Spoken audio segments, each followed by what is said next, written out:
Hi guys, welcome to Ananthev creations. ഇത് എൻ്റെ അച്ഛൻ്റെ കാവ് കുഞ്ഞിമംഗളമാണ്. അപ്പം ഇത് അവിടുത്തെ ഒരു വ്യൂ ആണ്. ഇത് കാണുമ്പോൾ എനിക്ക് നിങ്ങളോടും പകർത്തണം എന്ന് തോന്നി. അപ്പം നമ്മൾ പകർത്തുന്നതാണ്. അത് ഗൈസ് നല്ല അടിപൊളി രസമുള്ള വ്യൂവേഴ്സാണ്. അതിൻ്റെ ഇതായിട്ട് ഒരു പാടം വരും. ഇതിൻ്റെ തന്നെ ആണോ നോക്കാനില്ല, ചെറിയ കാണിച്ചുണ്ട്. ഇത്തരം അച്ഛൻ്റെ കാവായിട്ട് വരും, ഞാൻ പറഞ്ഞല്ലോ. അപ്പം ഇതാ അങ്ങനെ കുറച്ച് ഒരു വീടും ഇവിടെയുള്ള ഒരു വീടുണ്ട്. നല്ല രസമാണ് ഗൈസ്. ഒഴുകി പോകാൻ നല്ല രസമാണ് ഗൈസ്. അങ്ങോട്ട് നീണ്ടു കിടക്കുന്ന പാടാണ്. ഏകദേശം ഒരു പാമ്പ് പോലെ തന്നെയാണ്. നല്ല രസമാണ് ഗൈസ്. ഇവിടെ വരച്ച പുല്ലും കാര്യങ്ങളും. ഇനി ഞാൻ കാവ് കാണിച്ചു തരാം. Let's go. ഹായ് ഗൈസ്, ഇതാണ് കുഞ്ഞിമംഗലം കാവ്. ഇതാണ് കുഞ്ഞിമംഗലം കാവായിട്ട് വരിക. അപ്പം ഞാൻ എൻ്റെ ഉള്ളിൽ നിന്ന് കാണിച്ചു തരാം ഗൈസ്.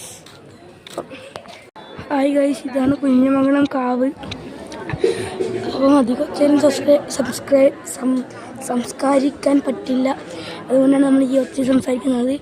രണ്ടെണ്ണം വരുന്നുണ്ട് കാവ്. അപ്പോൾ ഇനി നമുക്ക് ഇവിടുത്തെ കുളവും പാടമെല്ലാം ഒന്നും കൂടി കാണാം. ഗൈസ്, ഇതാണ് കുഞ്ഞിമംഗലം കാവിൻ്റെ ഒരു കുളം.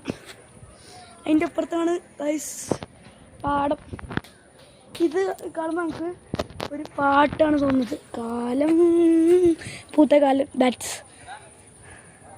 അപ്പം ഇതാണ് കുളം. അപ്പം നമുക്ക് ബാക്കി അവിടെ ചെന്നിട്ട് വീട്ടിൽ പോകുന്ന ബൈക്കുള്ളത് കാണാം. ബൈ. അപ്പം നമ്മൾ വീട്ടിലേക്ക് പോക്കാണ്. അപ്പം ഒക്കെ അവിടെ എത്തിയിട്ട് ഗൈസ് ഇവിടെ ഇതുണ്ട്. നമ്മൾ നടക്കലാണ് ഗൈസ്. കുറച്ചുണ്ട് ഇവിടെ. അവിടെ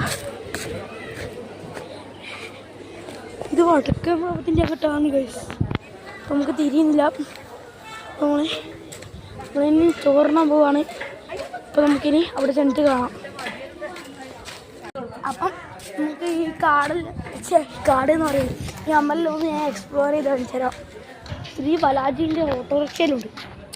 അപ്പം നിറച്ച് വണ്ടികളാണ് ഗൈസ്. ഇതിപ്പോൾ വരുന്നത് പടിഞ്ഞാറക്കത് തറവാട്.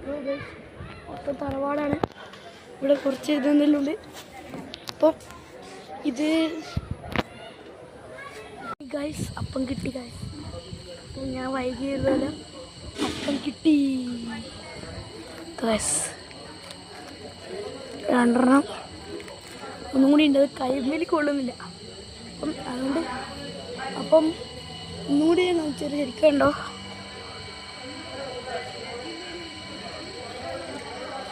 ഒന്നും കൂടി ഉണ്ട്. Bye from അനേത്.